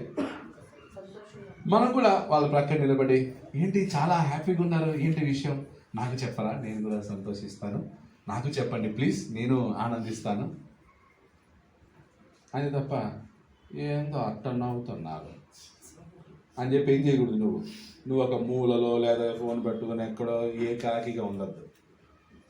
ఎవరన్నా సంతోషిస్తా ఉంటే వాళ్ళతో ఏం చేయి, నువ్వు కూడా ఇన్వాల్వ్ అవ్వు, అక్కడికి వెళ్ళిపోయి జాయిన్ అంతే, కలిసిపోవాలంతే. ఇది అందరూ అభ్యాసం చేసుకోవాలి. నెక్స్ట్ అందుకే సంతోషించు వారితో, అందరూ సంతోషంగా ఉన్నప్పుడు నువ్వు ఏడవద్దు, అందరు ఏడ్చేటప్పుడు అందరూ బాధలో ఫీల్ అవుకుంటే ఈయన మాత్రం మొన్న కథను సమాధి కార్యక్రమంలో వాక్య ప్రార్థన జరుగుతుంది. అందరూ సీరియస్గా వాక్యం వింటుంటే ఒక అతను మాత్రం వెకిలి నవ్వులు నవ్వుతున్నాడు. అందరూ దుఃఖంలో సమాధి చేసేటప్పుడు ఆ దీంట్లో ఉన్నారు. అన్యులు కూడా వాక్యాన్ని ఆస్వాదిస్తూ, అన్యులు కూడా వాక్యంలో సంతోషిస్తూ హెచ్చరికలు వింటున్నాడు. సమాధి కార్యక్రమానికి తాగుబోతులు వచ్చి ఉంటారు, అన్ని రకాల మనుషులు వస్తారు. అలాంటప్పుడు సువార్త ప్రకటించేటప్పుడు అందరూ వింటుంటే ఒక అతను మాత్రం కర్మ ఏంటంటే అతను సువార్థికుడు ఫోన్ పెట్టుకొని నవ్వుతా ఉన్నాడు. ఆ చుట్టుపక్కల అన్యులు చూశారు అనుకోండి, ఏమనుకుంటారు? ఏడ్చే చోట ఎలా ఉండాలి? నవ్వే చోట అందరు నవ్వుతూ ఉంటే ఆ నుంచి ఎస్కేప్. అందరు నవ్వుతున్నప్పుడు ఎస్కేప్ కాకూడదు. ఏం చేయాలి మనం అక్కడ? క్లాప్స్ కొట్టాలి. వాళ్ళు సంతోషంగా అనుకోండి, క్లాప్స్ కొట్టాలి. ఎవరైనా బ్రదర్ మేము ఇల్లు కట్టుకున్నాం, వావ్ కంగ్రాచులేషన్స్. బ్రదర్ మేము కారు కొన్నాం, వావ్ కంగ్రాచులేషన్స్. మా అమ్మాయి పాస్ అయింది, అవునా చాలా సంతోషం, కంగ్రాచులేషన్. మా అమ్మాయికి పెళ్లి కుదిరింది, అవునా చాలా సంతోషం. అన్నిటికీ నువ్వు మంచి విషయం వింటే, సంతోషకరమైన వార్త విన్నప్పుడు దానికి నీ రియాక్షన్ ఎలా ఉండాలి?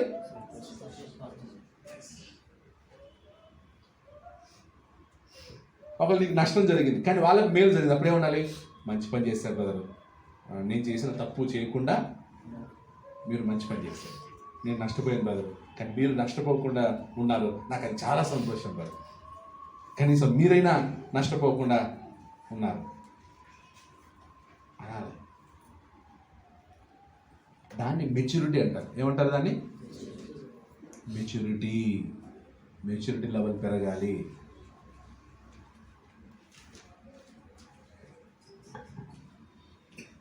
సంతోషించు వారితో సంతోషించుడి, ఏడ్చు వారితో ఒకరితో నొకడు మనస్సు కలిసి ఉండు. ఇది చాలా ఇంపార్టెంట్. ఏముండాలంట? ఒకరితో నొకడు మనసు కలిసి ఉండు. మనసులు కలవాలి. ఆరోగ్యకరమైన సంబంధం పెరగాలంటే ఏం కలవాలన్నమాట? మనసులు కలవాలి. దావీదు యోనతాను వాళ్ళిద్దరి మనసులు ఏమయ్యాయి? కలిసిపోయాయి. అందుకే వాళ్ళిద్దరి రిలేషన్షిప్ ఎలా ఉంది? యోనతాను రాజకుమారుడు, దావీదు ఏం అసలు ఏదో డెసిగ్నేషన్ బ్యాచ్ అవుతున్నాయాడా? ఓ గొర్రెల కాపరితో రాజకుమారుడు స్నేహం, అది విడలేని స్నేహం. సౌలేమో చంపాలనుకుంటాడు దావీదుని, కానీ యోనతాను దావీదుని ఏం చేస్తున్నాడు? యాక్చువల్లీ దావీదుని చంపితే యోనతానికి అడ్డు లేదు. సౌలు తర్వాత ఎవరు రాజు అయ్యేది? యోనతాను రాజు అవుతాడు. కానీ యోనతాను ఎప్పుడైనా ఆలోచించాడా? కారణం ఏంటి? వాళ్ళిద్దరి మనసులు కలిస్తే కుళ్ళు ఉండదు, అసూయ ఉండదు, కుట్ర ఉండదు. వీడు చచ్చిపోతే నాకు అది వస్తుంది అనే బుద్ధి మనసులు కలవటం. ఏ భార్యైనా ఆయన తొందరగా పోతే ఆ పెన్షన్ ఏదో నాకు వస్తుంది అంటదా? ఎప్పుడు పోతాడో, ఆస్తి ఎప్పుడు వస్తుందో అని అంటదే. అంటే దాని భార్యాభర్తల మనసులు ఏమవ్వాలి? కలవాలి. భార్యాభర్తల మనసులు కలిసినప్పుడు భర్త కోసం భార్య ప్రాణాలు ఇస్తుంది, భార్య కోసం భర్త ప్రాణాలు ఇస్తాడు. మనసులు కలవాలి. డబ్బుతో కలిసేది, ఆస్తులతో కలిసేది నిలబడదు. ఎప్పుడు తిట్లు శాపనార్థాలే ఉంటాయి. సత్యంత వరకు వాళ్ళు తిట్లతోనే బతకాలి. అంతే. మీ ఆయన ఏమి ఇచ్చాడులే, మీ నాయన ఏమి ఇచ్చాడు నాకు, ఇలాగే పోతనే ఉంటుంది. కారణం ఏంటి? మనసులు కలవలేదు. మనసులు కలిస్తే ఏ స్థితిలో కూడా ఏం రావండి? గొడవలు, కలహాలు. ఇంకా మెటీరియల్స్ మీద ఉండదు, డిపెండ్ అవ్వదు. భార్య భర్తల మధ్య మెటీరియల్స్ ఉండవు. ఇంకా ప్రామిస్ చేస్తుంటాడు అమ్మాయి వాళ్ళ నాన్న, 2 ఎకరాల పొలం ఇస్తానులే బాబు, నా కూతురు పెళ్లి చేస్తున్నాను. ఏదో పరిస్థితులను బట్టి ఆ 2 ఎకరాల పొలం అమ్మింటాడు. ఇప్పుడు ఏం చేస్తాడు?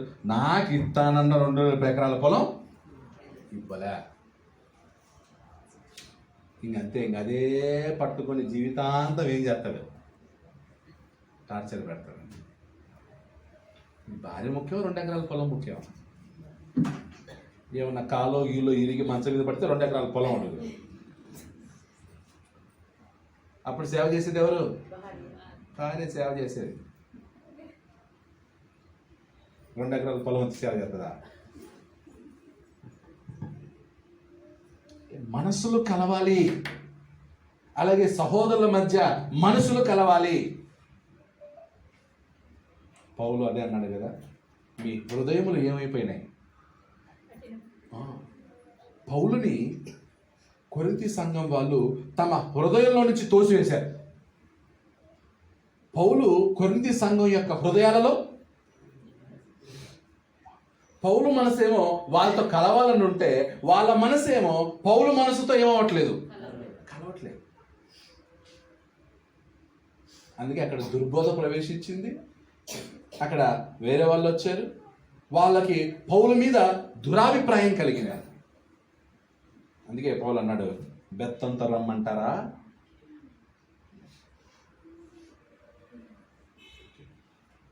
మనసులు కలవాలి, మనసులు కలిసిపోవాలి. సంఘంలో ఈ సమయం ఏంటంటే మనసులు కలిసిపోయే సమయం ఇది. ఒక వయసు వస్తుంది, ఆ వయసులో ఇంకా ఎంత ప్రయత్నించినా మనసులు ఏమవ్వవు, కలవవు. కలిసిపోవాల్సిన టైంలో ఏమవ్వాలి, కలిసిపోవాలి. ఈగో ఏర్పడింది అనుకోండి, ఈగో వచ్చింది అనుకోండి, మనసులు కలుస్తాయా? భార్య భర్తలు ఏం రాకూడదు, ఈగో రాకూడదు. ఈగో వస్తే ఇంకా వాళ్ళిద్దరి మనసులు కలవు. చాలా డేంజర్ అండి.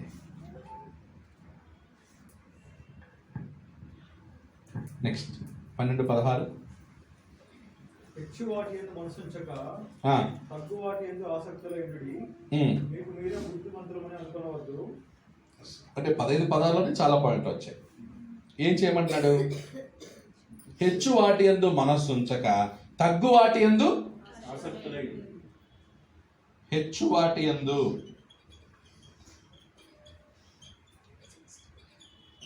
మనస్సు ఉంచక. దేని మీద మనసు ఉంచాలంట? తగ్గు వాటి యందు మనస్సు ఉంచు. అంటే నీ మనసును దేని మీద పెట్టు? ఆసక్తులై. తగ్గు వాటి యందు ఆసక్త. ఆసక్తులై.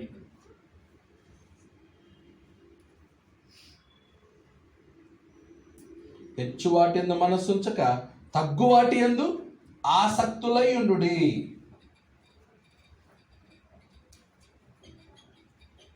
అంటే నీ ఆసక్తి దేని మీద ఉండాలి? ఎప్పుడు హెచ్చు వాటి యందు కాదు, తగ్గు వాటి యందు. అంటే ఏంటి? ఇప్పుడు ఉదాహరణకి ఏదైనా షాపింగ్కి వెళ్ళాము, షాపింగ్కి వెళ్ళినప్పుడు దేని మీద ఉండాలి మనసు? ఆ షాప్లో హెచ్చుగా ఉండేవి ఉంటాయి, తక్కువగా ఉండేవి. ఇప్పుడు ఎక్కడికి వెళ్ళాలి? ఇప్పుడు నీ మనసు దేని మీదకి వెళ్తుంది? దేని మీదకి వెళ్తుంది? గౌతమి, 10,000 రూపీస్ ఉంది, 6,000 రూపీస్ ఉంది. దేని మీద వెళ్తుంది నీ మనసు? 10,000 మీద వెళ్తుంది. మామూలుగా యూజువల్గా దేని మీద వెళ్తుంది? పెట్టండి, ఏముంది, ఎప్పుడో ఒకసారి కొనిస్తారు, పెట్టండి. కావాలని క్యాల్కులేషన్ చేసుకుని వెళ్తారు కొంతమంది. ఈసారి ఎలాగైనా ఈ మనిషి చేత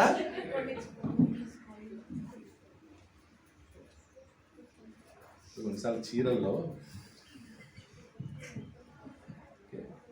10,000 ఉంటుంది, ఓకే, 2,000 చీర ఉంటుంది. ఆడ 2,000 బాగుతా బాగా తర్వాత సంగతి ఏదనమాట? అక్కడ చెప్పుకోవాలి అందరూ ఏమని, 10,000 పెట్టుకోండి, 10,000 పెట్టుకుంటాను చీర అది చెప్పుకోవడానికి. అంతే. అది బాగుండదు, ఏముండదు. ఆ 10,000 చీరకి వాడు ఏదేదో మిక్స్ చేసి కొట్టి ఉంటాడు. కానీ అందం ముఖ్యం కాదు. ఏం కావాలి? 10,000 చీర పెట్టుకోండి. యాక్చువల్లీ చూడడానికి ఏది బాగుంటుంది? ఇప్పుడు పెళ్ళిళ్ళ టైంలో మేకప్తో బాగుంటారా, మేకప్ లేకుండా బాగుంటారా? మేకప్ అయితే బాగుంటారా? మేకప్తో బాగుంటే రోజు వేసుకుంటారు. పెళ్ళిళ్ళలో చేసుకున్న మేకప్ డైలీ చేసుకుంటారా? ఏ యాక్చువల్ అది బాగుండదు కాబట్టి. అదే ఒరిజినల్ అయ్యి అదే బ్యూటిఫుల్గా ఉంటే ఏం చేస్తారనమాట? భర్త చెప్తాడు ఏమని, పెళ్ళిలో నువ్వు ఉన్నావు అలా ఉన్నా అంటాడు. అలా చెప్పడు ఎవరు. అంటే ఆ పెళ్లి రోజు హెచ్చు డెకరేషన్, హెచ్చు మేకప్, హెచ్చు ఓవర్ మేకప్. కొన్నిసార్లు వాడికి అర్థం కాదు, పెళ్లి చూపులు పెళ్లి సంబంధం చూసి అమ్మాయి ఏ అమ్మాయి అని. మేము పెళ్లి చేసేటప్పుడు నేనేం చేస్తారంటే తాళి కట్టించే ముందు ముసుగుది అంటాం. అమ్మాయి తాళి కట్ట ముసుగుతో తాళి కట్టించాం. ముసుగు తీస్తాడు. నువ్వు పెళ్లి చూపులో చూసి ఈ అమ్మాయి డబల్ కన్ఫర్మేషన్ చేసుకుంటా. పెళ్లి చూపులు చూసి ఈ అమ్మాయినా ఈ అమ్మాయి అప్పుడే తాళి కట్టండి. ఒకవేళ అక్కడ డౌట్ వచ్చి కాదండి కొన్నిసార్లు అబ్బాయిలకు కూడా ఉంది హెచ్చు వాటి ఎందు ఆసక్తి. కాస్ట్లీ వాటి మీద, పనికిరాని వాటి మీద. అసలు పనికి రాదు కానీ దానికి ఎక్కువ డబ్బులు పెట్టి కొనడం. పనికిరాని దాని మీద ఎక్కువ డబ్బులు పెట్టి అనవసరంగా డబ్బులు వేస్ట్ చేసుకోవద్దు. అనవసరంగా డబ్బులు ఖర్చు పెట్టద్దు. నీ దగ్గర ఎంత ఉన్నా కూడా అణిగి మణిగి. చెప్పులు ఎంత పెట్టి కొనాలి? చెప్పులకి ఎంత పెట్టాలండి? 500కి వస్తాయి మంచి. మా అయితే 1000 రూపాయలు అనుకో. 10,000 పెడతారండి ఎవరైనా చెప్పులకి? 10,000 పెట్టకూడదు. సోప్ ఎంత పెట్టాలి? సోపు ఇప్పుడు అంతా 50, మినిమం 50 రూపీస్. ఒకతను వచ్చాడు, బ్రదర్ ఎంత ఉంటుంది చెప్పండి సోప్ అన్నాడు. ఎంత ఉంటుంది బ్రదర్? 70 రూపాయలు అన్నాడు. బ్రదర్ 750 రూపాయలు బ్రదర్. 750 రూపాయల సోప్ ఎందుకురా అంటే ఒకే రోజు కలవద్దామని. ఇలాంటి వాళ్ళు ఉండబట్టి ఏం చేస్తున్నారు ఈ కాస్మెటిక్స్ వాళ్ళు? హెచ్చు వాటి ఎందు మనస్సుంచక తగ్గు వాటి ఎందే ఆసక్తిగా. ఒకవేళ షర్ట్ కొన్నా, ప్యాంటు కొన్నా ఎక్కువ ఖర్చు పెట్టకూడదు. మిగిలిన దాన్ని దేవునికి ఖర్చు పెట్టు, దేవుని పనికి ఖర్చు పెట్టు, పేదలకు ఖర్చు పెట్టు, ముసలి వాళ్ళకి సహాయం చేయి, విధవరాండ్లకు సహాయం చేయి, తల్లిదండ్రులు లేని వాళ్ళకి సహాయం చేయి. ఎవరికైనా ఎత్తిపెట్టి ఒకరికి ఫీజు కట్టు, స్కూల్ ఫీజు. కష్టంగా ఉంటారు కదా, ఫీజు కట్టలేని అలాంటి వాళ్ళకి స్కూల్ ఫీజు కట్టు. లేదా వాళ్ళకి పాపం బట్టలు కొని. బట్టలకి ఎక్కువ ఖర్చు పెట్టకూడదు. ఒకసారి లెక్కేయండి, నీ బట్టలకి నువ్వు ఎంత ఖర్చు పెడుతున్నావు, ఈ పర్సనల్ వస్తువులకి ఎంతెంత ఖర్చు పెడుతున్నావు లెక్కే. మన ఇండియాలో సమస్య అదే. కష్టపడుతున్నారు, మిడిల్ క్లాస్లో చాలా కష్టపడతారు, కానీ అనవసరమైన దానికి ఖర్చు పెడతారు. కాబట్టి ఎకానమీలో ఏమవుతుంది అనమాట, డెవలప్ అవ్వట్ల. ఇంకా అదే పేదరికం. బంగారం మీద పిచ్చి, బంగారం మీద ఎక్కువ ఆసక్తి ఉండకూడదు. ఇప్పుడు మెడలో 2 లక్షల బంగారం ఉంది, దానికి పెట్టడానికి రాదు, ఉంచడానికి రాదు. బీరోలో పెట్టాలి, బీరోలో పెడితే మనసు ఉండదు. దాన్ని ఒంటి మీద వేసుకుంటేనేమో దొంగడు వస్తాడేమని భయం. బంగారం బంగారం బంగారం కొని కొని కొని ఏం చేస్తాం? హెచ్చు వాటి ఎందు మనసు ఉంచక తక్కువ వాటి. ఒక 1,00,000 రూపాయలు ఉందనుకో. 1,00,000 రూపాయలు అంటే ఏ మ్యూచువల్ ఫండ్స్లో ఉన్నాయి. మ్యూచువల్ ఫండ్స్ పిల్లల పేరు మీద మ్యూచువల్ ఫండ్స్ ఏదైతే అవి ఏమవుతుంటుంది అనమాట, వెళ్తుంటుంది, ఏదో ఇంక్రీజ్ అవుతుంది. రేపు వాళ్ళ పెళ్ళి టైంలో కావచ్చు, రేపు ఒకవేళ వాడు ఇంజనీరింగ్ చేయాల్సి ఉంటుంది, ఇంజనీరింగ్ టైంలో కానీ చదువు విషయంలో ఎత్తిపెట్టుకోండి. పిల్లల చదువు విషయంలో డబ్బులు ఎత్తిపెట్టండి. మొన్న ఒక పిల్ల ఇంత ఉంది అంతే, ఇంత పెళ్ళికి వాళ్ళమ్మ ఏంటంటే పెళ్ళికి కావాలి కదన్నా, పెళ్ళికి ఎత్తి పెడతానా. ఏది ఇప్పటి నుంచి పెళ్ళికి ఎత్తి పెడతావు అమ్మాయికి బంగారం. చదువు అంటే కన్నా స్కూల్ ఫీజు కష్టం అంట, బంగారం మాత్రం ఎంత పెద్ద స్కూల్ ఫీజు కట్టడం లేదు. అంటే దేనికి ప్రాధాన్యత ఇవ్వాలి, ఏ టైంలో దేనికి ప్రాధాన్యత ఇవ్వాలో.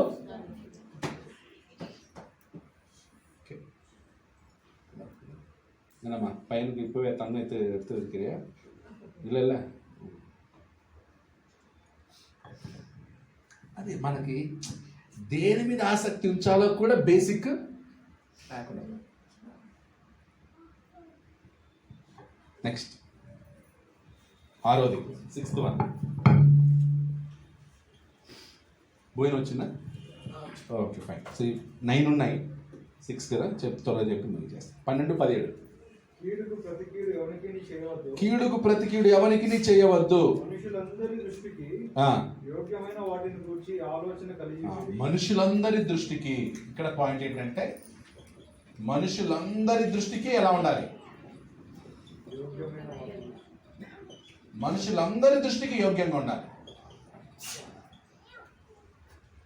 మనుషులందరి దృష్టికి యోగ్యమైన వాటి యందు ఆలోచన కలిగి. అంటే నీ ఆలోచన మనుషులందరికీ ఎలా ఉండాలి? యోగ్యంగా ఉండాలి. నీ ఆలోచన నీకు ఒక్కడికే కరెక్ట్ ఉన్నట్టు అనిపించుకోకూడదు. అందుకే పైన ఒక మాట అన్నాడు, మీకు మీరే బుద్ధిమంతులని. ఎక్కడుంది? 16:8 ఉంది కదా. మీకు మీరే బుద్ధిమంతులమని అనుకునవద్దు. ఎప్పుడైతే ఆ స్వభావం మనకు మనమే బుద్ధిమంతులం అని అనుకుంటామో అప్పుడు హెల్దీ రిలేషన్షిప్ అవ్వదు. ఏంటి ఎప్పుడు అతను తనే కరెక్ట్ అంటాడు, తనేది అంటాడు, దానివల్ల ఇది ఉంది అని హెల్దీ రిలేషన్షిప్ నీతో ఆరోగ్యంగా ఎవరు సంబంధం పెట్టుకోరు. మనుషులందరి దృష్టికి నా ఆలోచన ఇలా ఉంది, మీరు ఏం ఆలోచిస్తారో చూడండి, మీ సజెషన్. అంతే తప్ప లేదు ఇది జరగాల్సిందే, ఇది కానీ కావాలి అంటాడు.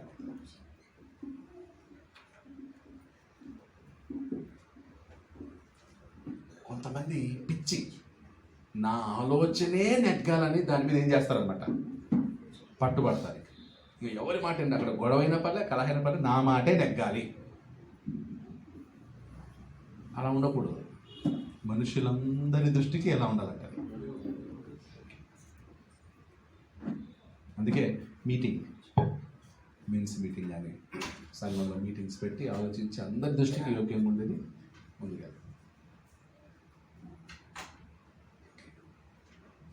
నెక్స్ట్ 12-19 7వ. శక్యమైతే మీ చేతనైనంత మట్టుకు సమస్త మనుషులతో సమాధానంగా ఉండి.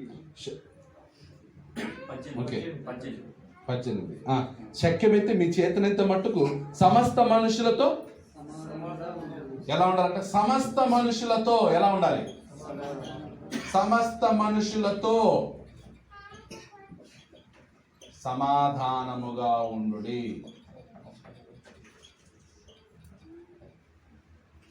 ఎలా ఉండాలంటే సమస్త మనుషులతో అంటే ఏముండకూడదు? కలహాలు ఉండకూడదు. ఏముండకూడదు? గొడవలు ఉండకూడదు, కొట్లాటలు. జాలీ ఎంజాయ్ చేసేది. Actually church life, spiritual life ఎంజాయ్గా ఉండాలి తప్ప ఎలా ఉండకూడదు. పీస్ఫుల్గా ఉండాలి తప్ప ఎలా ఉండకూడదు. ఓకే, అదేదో ఫ్యాక్టరీలు కడవల్లో కత్తులు పట్టుకొచ్చినట్టు ఉండకూడదు. పీస్ఫుల్ లైఫ్, సమాధానం లైఫ్.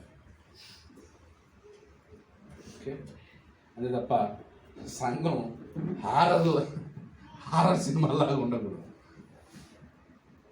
లేదా ఒక ఇప్పుడు ఊరికి చెప్పండి, నా రక్తంతో, తర్వాత రక్తపాతాలతో నిండిపోవడం, పగలు ప్రతీకారాలతో నిండిపోవడం ఎలాంటి సైన్ ఇస్తుందండి? ఇప్పుడు పిల్లలకి మనం అలాంటి సీన్స్ వస్తే కింద చూపిస్తామా? హారర్వి పిల్లలకి చూపిస్తామా? సంఘంలో ఉండొచ్చా? ఆ కల్చర్ ఉండకూడదు. సంఘంలో ఎప్పుడు ఏ ఎన్వైరన్మెంట్ ఉండాలి?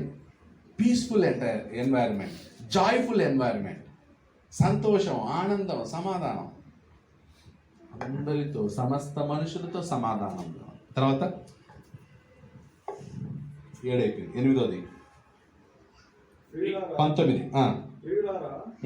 మీకు మీరే పగ తీర్చుకొనక దేవుని ఉగ్రతకు చోటు ఇవ్వండి. పగ తీర్చుకొనకుడి,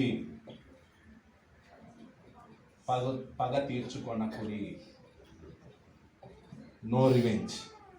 నాకు ఒక టైం వస్తుందిరా అని ఏం చేయకూడదు అనమాట, పగ తీర్చుకోకూడదు. నీకు టైం వచ్చినా, నీకు అవకాశం వచ్చినా పగ తీర్చుకోకూడదు. దావీదు కూడా సౌలు మీద పగ తీర్చుకోవడానికి ఎన్నిసార్లు టైం వచ్చింది, ఎన్నిసార్లు అవకాశం దొరికింది, కానీ దావీదు ఏం చేయలేదు, పగ తీర్చుకోలేదు. యాక్చువల్లీ కొంతమంది పగ తీర్చుకుంటే తొక్కేస్తారు. ఇంకా మొత్తం తొక్కి పడేస్తారు, వాడికి మళ్ళీ జీవితంలో లేవకుండాట్లు తొక్కుతారు.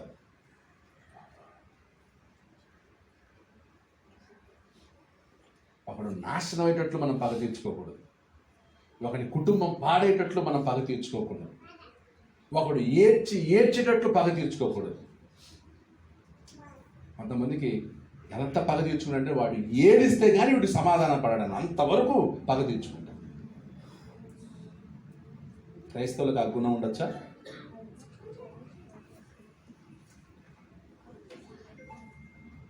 నెక్స్ట్ 9వ పగ తీర్చుట నా పని, నేనే ప్రతిఫలం ఇస్తానని ప్రభువు చెప్పుచున్నాడని రాయబడి ఉన్నది. 21 చూడండి. కీడు వలన జయింపబడక మేలు చేత 9వ ఏంటంటే కీడు వలన జయింపబడక మేలు చేత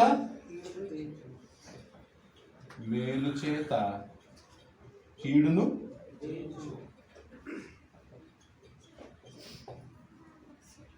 నీ సక్సెస్ కీడు వలన కలిగిందా మేలు వలన కలిగిందా? ఎప్పుడు మన సక్సెస్ ఎలా ఉండాలంట? ఇప్పుడు మన సక్సెస్ ఎప్పుడు కూడా అవతలోడికి మోసం చేసి సక్సెస్ అయ్యాను, చీటింగ్ చేసి సక్సెస్ అవ్వటం, ఓకే, కుట్ర చేసి సక్సెస్ అవ్వటం, అసూయపడి సక్సెస్ అవ్వటం, హాని చేసి సక్సెస్ అవ్వటం, అది క్రైస్తవ సక్సెసే. జయించాలి. కీడు వలన వద్దు, మేలు వలన కీడును చేయడం. యేసు ప్రభు మేలు చేత కీడును జయించాడు, సాతాన్ని జయించాడు. ఎలా జయించాడు? మేలు చేసి. తనను హింసించిన వారికి మేలు చేసి ఆయన జయించాడు. ఘోరంగా ఆయన శిలువలో బలి చేస్తే, ఆయన్ని చంపితే వాళ్ళందరి కొరకు ఆయన ప్రార్థన చేశాడు. అదేంటది? మేలు చేయండి, మిమ్మల్ని హింసించే వారి కొరకు ప్రార్థించుడి. ఈ 9 సూత్రాలు ఆరోగ్యకరమైన సంబంధాన్ని ఏం చేస్తాయి? ఆరోగ్యకరమైన సంబంధాన్ని పెంచుతాయి. ఓకే,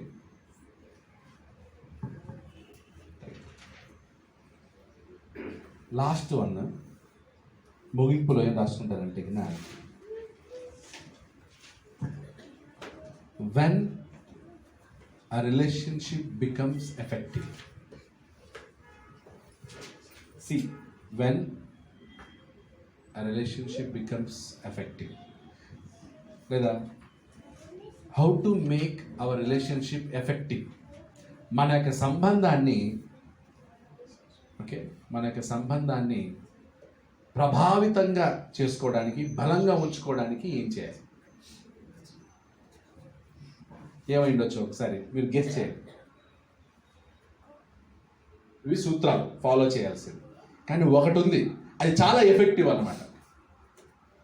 అది చాలా ఎఫెక్టివ్గా పనిచేస్తుంది. ఈ 9 కంటే చాలా స్పీడ్గా వెళ్ళిపోతుంది. అది ఏంటది? ఓకే, ఈవెన్ 9 కంటే ప్రేమ దీంట్లో వచ్చింది, 9లో ఒకటి వచ్చింది. క్షమించడమా, క్షమాపణ అడగడమా? ఇంకా దాంట్లోనే కొంచెం దగ్గరకు వచ్చారు. ఎప్పుడు క్షమించాలి, ఎప్పుడు క్షమాపణ అడగాలి? తప్పైనప్పుడు, తప్పని ఒప్పుకున్నప్పుడు. When you admit your wrong. Okay, తప్పు చేసినప్పుడు, ఒప్పుకున్నప్పుడు ఎఫెక్టివ్గా ఉంటుంది రిలేషన్షిప్. అర్థమైందా? ఇప్పుడు తప్పు జరిగింది, ఇప్పుడు నువ్వు ఒప్పుకున్నావు అనుకో, రిలేషన్షిప్ ఏమవుతుంది? అంతే కదా. ఇప్పుడు పిల్లలు ఉన్నారు, మన పిల్లలు అలా ఏదో ఆటలాడుతున్నారు, టక్కమని ఏదో తీసుకొని కింద జారి విడిచాడు, పగిలిపోయింది. ఎవరా చేసింది ఇది అంటే కింద, ఇప్పుడు వాడేం చేయాలి? నేనే చేశాను మమ్మీ, సారీ మమ్మీ అని అనుకో, అయిపోతుంది. ఇప్పుడు వాడు ఏదో కథ అల్లుతాడు. ఆడ కథ అన్నప్పుడు మమ్మీ ఏం చేస్తుంది? అని ఉతికి పడేస్తుంది. అంటే ఈ మమ్మీ కోపం ఏంటి అక్కడ? ఒప్పుకోలేదే. చెప్పు, నువ్వే కదా చేసింది అంటారు కదా మమ్మీ. నేను చేయలే అంటుంటే ఇంకా కోపం వస్తుంది మమ్మీకి. ఎప్పుడైతే మమ్మీ నేనే చేశాను మమ్మీ, సారీ మమ్మీ అన్నాడు అనుకో, వెంటనే మమ్మీ ఏం చేస్తుంది, okay okay Chinnu, next time don't repeat అంటారు. ఎప్పుడైతే వాడు ఒప్పుకోకుండా కథలు అల్లుతాడో వాడికి పడుతుంది, మామూలుగా పడవ దెబ్బలు కదా. ఏ స్టోరీలో ఉంది చెప్పండి చూడండి, తప్పిపోయిన కుమార్ స్టోరీ. తప్పిపోయిన కుమార్ స్టోరీలో ఓకే, తండ్రి దగ్గర నుంచి కుమారుడు ఏమయ్యాడు, స్నేహితులతో కలిశాడు. అంటే సంబంధం, ఎవరితో సంబంధం పెట్టుకున్నాడు, తండ్రి సంబంధాన్ని వదులుకున్నాడు. జత ఏది కంపెనీ, ఎవరి కంపెనీ, దుష్ట సాంగత్యం పెరిగి, దుష్ట సాంగత్యంలో నష్టపోయాడు. నష్టపోయిన తర్వాత ఇప్పుడు తన తండ్రితో రిలేషన్షిప్ని రెస్టోర్ చేసుకోవడానికి ఏం లేదు, మనసు కలవట్ల. అప్పుడు ఏం చేశాడు, సిగ్గు విడిచి పని అడిగాడు. ఆ పందులు మేసే పని దొరికింది. పందులు పొట్టు తింటా ఉంటే ఆ పొట్టుని తినడానికి వెళ్ళాడు. అప్పుడు వెంటనే ఏం రియలైజేషన్ వచ్చింది అతను, అది జ్ఞాపకం వచ్చింది. నా తండ్రి దగ్గరికి వెళ్తాను, నేను చేసిన తప్పును ఒప్పుకుంటాను. నా తండ్రి నన్ను కొడుకుగా కాదు దాసునిగా చేర్చుకున్నా. వెంటనే లేచి వెళ్ళాడు. తండ్రి దగ్గరికి వెళ్ళి, తండ్రికి తెలిసిపోయింది ఏంటి, కొడుకు తన తప్పును ఒప్పుకున్నాడు కాబట్టే తిరిగి వచ్చాడు. తప్పును ఒప్పుకోకపోయింటే, తప్పును ఒప్పుకుంటే రిలేషన్షిప్ ఏమవుతుంది, సింపుల్. ఈరోజు మనం ఒప్పుకోవడం చాలా ముఖ్యం. సిస్టర్ పొరపాటు అయింది, తప్పు అయిపోయింది, సారీ సిస్టర్ అన్నా ఉంటుంది. ఎలా ఉంటుందండి, ఆమె నేను ఏకంగా ఊరేస్తుంది కదా, లేదా సిలువకి ఎత్తదా? ఒప్పుకుంటే ఏమవుతుంది, ఓ సోదరుడు ఒప్పుకుంటే ఏమవుతుంది, ఒప్పుకుంటే ఏమవుతుంది, సిస్టర్ సారీ, బ్రదర్ సారీ, తమ్ముడు సారీ, అన్నయ్య సారీ, మామయ్య సారీ, అత్తయ్య సారీ. అత్తకి సారీ చెప్పారు ఎప్పుడన్నా? మాట్లాడలేదు. அத்தை உங்கள் அத்தை இருக்கிறாங்களா? அத்தைக்கு எப்போது சாரி சொல்லுங்க, சாரி கேட்டிங்களா அத்தைக்கிட்ட? இல்லை, அந்த சூழ்நிலை வரலையே, எல்லாத்துக்கும் நீங்கள் கேட்கறதுக்கு மனசு வரலையே? ఓకే, అంత సూழ்நிலை வரல. చిట్టి నువ్వు మీ అత్తకి ఎప్పుడైనా సారీ చెప్పావా?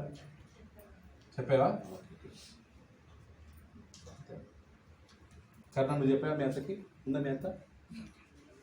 ఇది ఉంది కదా, ఎప్పుడైనా సారీ చెప్పావా? చిన్న వచ్చిన సారీ అడిగాడు, చిన్న వాటికి కూడా సారీ. ఓకే, అక్కడ ఏమన్నా కింద పడిపోయిందంటే గిన, ఏమ్మా ఎలా పడేసావంటే గిన, పడేసిన ఎత్తుకో అని అన్నది దాన్ని. సారీ అత్తయ్య, చూసుకోకుండా పడిపోయింది. ఓకే, కొంచెం అత్తగారింటికి వెళ్ళినప్పుడు జాగ్రత్త, ఎక్స్ట్రా చేయబాక. కొంచెం పెద్దవాళ్ళ దగ్గర కొంచెం కంట్రోల్ ఉండాలి, రెస్పెక్ట్ ఇవ్వాలి, ఎక్స్ట్రా చేయొద్దు. తర్వాత నీకు వచ్చే గతి మామూలుగా ఉండదు. అప్పుడు నీ మీద ఎవరు జాలి చూపించారు, నువ్వు ఏదైనప్పుడు అందరూ ఏమంటారు అంటే, నువ్వు అలా చేసావు కాబట్టి నీకు be careful. Wrong, admitting wrong అంటారు ఇంగ్లీష్లో. అడ్మిట్ అవ్వు అంటే ఒప్పుకో, నీ మిస్టేక్స్ని ఒప్పుకో, సారీ అడుగు. హెల్దీ రిలేషన్షిప్ ఎఫెక్టివ్గా వర్క్ అవ్వాలంటే ఇది. ఇంక ఇవన్నీ తర్వాత వస్తాయి కదా. ఫస్ట్ నువ్వు సారీ అడిగేవాళ్ళకి ఆటోమేటిక్ ఇవన్నీ నీకు అప్లై అయిపోతాయి. సారీ అడగకుండా ఇవన్నీ రావాలంటే నీకు కష్టం, రావంత ఈజీగా రావు. నిన్ను ప్రేమించాలంటే టైం పడుతుంది, ప్రూవ్ చేసుకోవాలి. అదే వెంటనే సారీ అడిగేసేవాళ్ళకి ఆటోమేటిక్ ఏమొచ్చేస్తుంది. ఇప్పుడు దొంగలో ఉన్నాడు, సిలువలో యేసు ప్రభుతో పాటు దొంగ ఉన్నాడు కదా. ఇప్పుడు వాడు స్టార్టింగ్ నుంచి లిస్ట్ చెప్పుకుంటూ వచ్చాడా, యేసు ప్రభుతో వాదించుకుంటూ వచ్చాడా? ఏమన్నాడు? రేయ్, మనకి శిక్ష కరెక్ట్. ఆయన ఎవరు? ఒప్పుకున్నాడు, నోటితో ఒప్పుకున్నాడు. ఏమన్నాడు? ఆయన పరిశుద్ధుడు, నీతిమంతుడు, దేవుని కుమారుడు, ఆయన ఈ శిక్షకు పాత్రుడు కాడు. తండ్రి, ప్రభువా నీ చిత్తమైతే నీ రాజ్యంలో నన్ను. ఎంతసేపు పట్టిందండి వానికి? యేసు ప్రభు దగ్గర వాడు వాదించలేదు, బోధ అడగలేదు, ప్రసంగం వినలే. జస్ట్ ఏం చేశాడు? ప్రభువా అన్నాడండి. ప్రభువా అంటే సరెండర్ అయిపోయాడు. కొన్నిసార్లు మనం సరెండర్ అవ్వకుండా, తప్పు ఒప్పుకోకుండా దేవునికే వాక్యాలు చెప్తామండి, వచనాలు. ప్రభువా యెషయా గ్రంథం 6వ అధ్యాయంలో ఇట్లా అన్నావే, సామెతల్లో 3:4 ఇలా అన్నావు. ఎవరికి వాక్యం? ప్రార్థనలో దేవునికి వాక్యం అనమాట. అంత సోదెందుకు?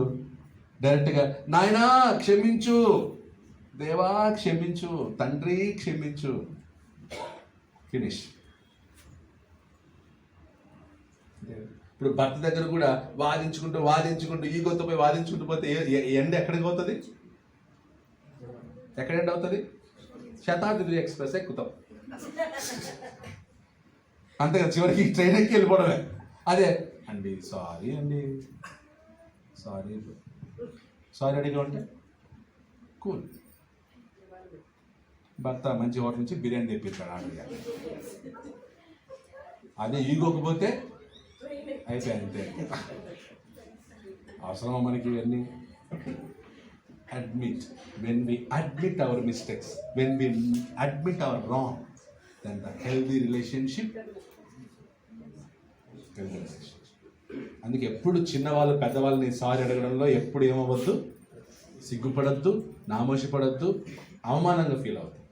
చిన్నవాళ్ళు పెద్దవాళ్ళని సారీ అడగటం చాలా ఈజీ. పెద్దవాళ్ళు చిన్నవాళ్ళకి సారీ చెప్పడానికి కొంచెం ఇదవుతారేమో, టైం తీసుకుంటారేమో. కానీ చిన్నవాళ్ళు పెద్దవాళ్ళకి సారీ చెప్పడంలో టైం తీసుకోవాలా. హెల్దీ రిలేషన్షిప్ బిల్డప్ చేసుకుంటాం.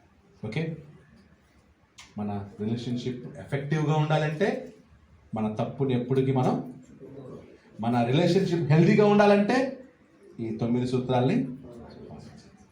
సో 2024 మన టార్గెట్ ఏంటి? Cultivating healthy relationship.